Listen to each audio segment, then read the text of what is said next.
ಬೆಂಗಳೂರಿನಲ್ಲಿ JDS high voltage core committee ಸಭೆ. JDS ಸಭೆಯಲ್ಲಿ ಅಭ್ಯರ್ಥಿಗಳ ಘೋಷಣೆಯ ಬಗ್ಗೆ ಚರ್ಚೆ. ಮೈತ್ರಿ ಬಗ್ಗೆಯೂ ಕೋರ್ ಕಮಿಟಿಯಲ್ಲಿ ಗಂಭೀರ ಚರ್ಚೆ. ದೇವೇಗೌಡ, ಕುಮಾರಸ್ವಾಮಿ ಸೇರಿ ಜೆಡಿಎಸ್ ನಾಯಕರು ಈ ಸಭೆಯಲ್ಲಿ ಭಾಗಿ. ಬೆಂಗಳೂರಿನಲ್ಲಿ ಜೆಡಿಎಸ್ನ high voltage core committee meeting. JDS ಸಭೆಯಲ್ಲಿ ಅಭ್ಯರ್ಥಿಗಳ ಘೋಷಣೆಯ ಬಗ್ಗೆ ಚರ್ಚೆ ಆಗಿದೆ. ಮೈತ್ರಿ ಬಗ್ಗೆಯೂ ಕೂಡ ಗಂಭೀರವಾದಂತಹ ಚರ್ಚೆ.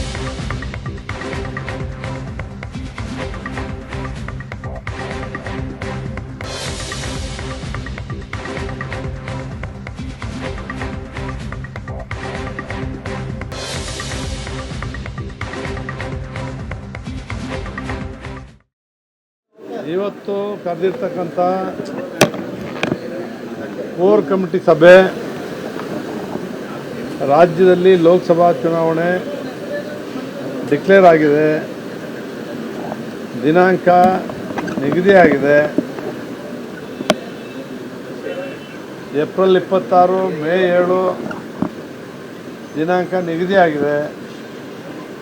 ನಮ್ಮ ಪಕ್ಷದಲ್ಲಿ ರಾಜ್ಯದ ಜಿಲ್ಲೆಯ ಅಧ್ಯಕ್ಷರು ಪದಾಧಿಕಾರಿಗಳನ್ನು ಈಗಾಗಲೇ ನಾವು 1 ತಿಂಗಳಲ್ಲೇ ನೇಮಕಾತಿ ಮಾಡಿದ್ದೀವಿ. ರಾಜ್ಯದ ಎಲ್ಲ 28 ಲೋಕಸಭಾ ಕ್ಷೇತ್ರಗಳಲ್ಲಿ ಉಸ್ತುವಾರಿಗಳನ್ನು ಕೂಡ ನೇಮಕ ಮಾಡಿದ್ದೀವಿ. ಈ ಚುನಾವಣೆ ಪ್ರಾರಂಭ ಆಗಿರೋದ್ರಿಂದ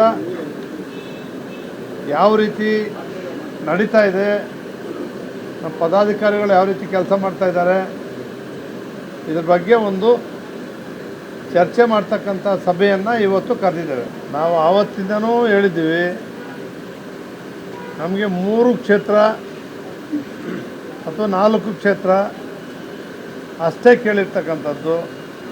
ನಾವು 8 ಕೊಡಿ 10 ಕೊಡಿ ಅಂತಕ್ಕಂಥ ಮನವಿಯನ್ನೇ ಮಾಡಿಲ್ಲ. ಅದನ್ನು ಕೂಡ ನಮ್ಮ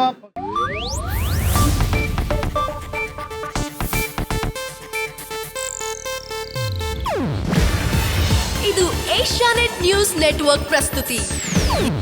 ನೀವು ನೋಡ್ತಿದ್ದೀರಾ ಏಷ್ಯಾನೆಟ್ ಸುವರ್ಣ ನ್ಯೂಸ್.